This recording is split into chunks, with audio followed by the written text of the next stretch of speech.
पूज्याय राघवेन्द्राय सत्यधर्मरताय च भजतां कल्पवृक्षाय नमतां कामधेनवे ಶ್ರೀ ರಾಘವೇಂದ್ರ ಸ್ವಾಮಿಗಳ ಮಠದ ಪ್ರಸ್ತುತ ಪೀಠಾಧಿಪತಿಗಳಾದ ಪರಮ ಪೂಜ್ಯ ಶ್ರೀ ಶ್ರೀ ಸುಬುಧೇಂದ್ರ ತೀರ್ಥ ಶ್ರೀಪಾದಂಗಳವರ ಆದೇಶ ಅನುಗ್ರಹದಂತೆ ಬೆಂಗಳೂರಿನ ಜಯನಗರದ 5ನೇ ಬಡಾವಣೆಯಲ್ಲಿರುವ ನಂಜನಗೂಡು ಶ್ರೀ ರಾಘವೇಂದ್ರ ಸ್ವಾಮಿಗಳ ಸನ್ನಿಧಿಯಲ್ಲಿ ಲೋಕ ಕಲ್ಯಾಣಕ್ಕೋಸ್ಕರವಾಗಿ ಹಾಗೂ ಗುರುಬಲ ಪ್ರಾಪ್ತಿಗಾಗಿ ಸನ್ನಿಧಿಯಲ್ಲಿ ಈ ದಿನ ಕಾರ್ತಿಕ ಮಾಸದ ಕೊನೆಯ ದಿನ ಅಮಾವಾಸ್ಯೆಯ ದಿನ ದೀಪೋತ್ಸವವನ್ನು ಹಮ್ಮಿಕೊಳ್ಳಲಾಗಿದೆ.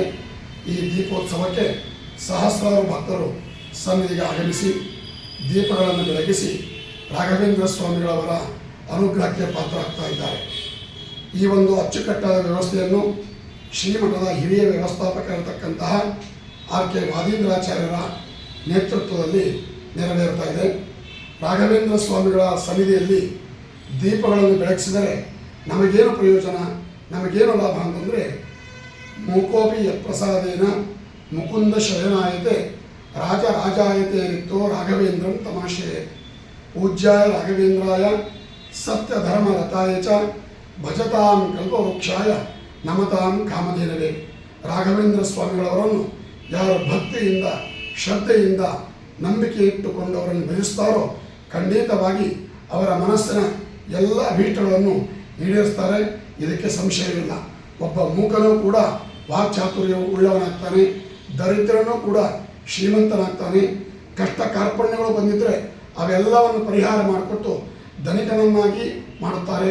ಅದೇ ರೀತಿಯಾಗಿ ದೀಪ ಸಂಯೋಜನ ಜ್ಞಾನಂ ಪುತ್ರಲಾಭೋಪವೇತ್ರಂ, ದೀಪವನ್ನು ರಾಯರ ಸಮ್ಮುಖದಲ್ಲಿ ದೀಪಗಳನ್ನು ಪ್ರಜ್ವಲಿಸಿದರೆ ನಮಗೆ ಜ್ಞಾನವೂ ಅಭಿವೃದ್ಧಿ ಆಗ್ತದೆ, ಸಂತಾನ ಪ್ರಾಪ್ತಿಯೂ ಆಗ್ತದೆ ಮತ್ತು ರಾಘವೇಂದ್ರ ಸ್ವಾಮಿಗಳ ಅನುಗ್ರಹವಾಗಿಬಿಟ್ರೆ ಮನುಷ್ಯನಿಗೆ ಮುಖ್ಯವಾಗಿ ಬೇಕಾದದ್ದು ಮನಸ್ಸಿಗೆ ನೆಮ್ಮದಿ ಬೇಕು. ಭಗವಂತ ರಾಘವೇಂದ್ರ ಸ್ವಾಮಿಗಳವರು ಎಲ್ಲವನ್ನು ನಮಗೆ ಕೊಟ್ಟಿರ್ತಾರೆ, ಆದರೆ ಮನಸ್ಸಿಗೆ ನೆಮ್ಮದಿ ಇಲ್ಲದಿದ್ದರೆ ಅದೆಲ್ಲವೂ ಇದ್ದೂ ಸಹ ವ್ಯರ್ಥವಾಗ್ತದೆ. ಆದ್ದರಿಂದ ಆ ನೆಮ್ಮದಿ ಕೊಡುವಂತಹ ಶಕ್ತಿ ರಾಘವೇಂದ್ರ ಸ್ವಾಮಿಗಳವರಲ್ಲಿದೆ.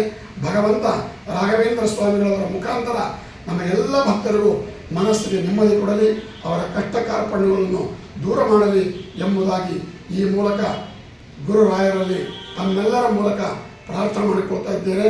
ಸರ್ವೇ ಜನಾಃ ಸುಖಿನೋ ಭವಂತು, ಸಮಸ್ತ ಸನ್ಮಂಗಳಾನಿ ಭವಂತು.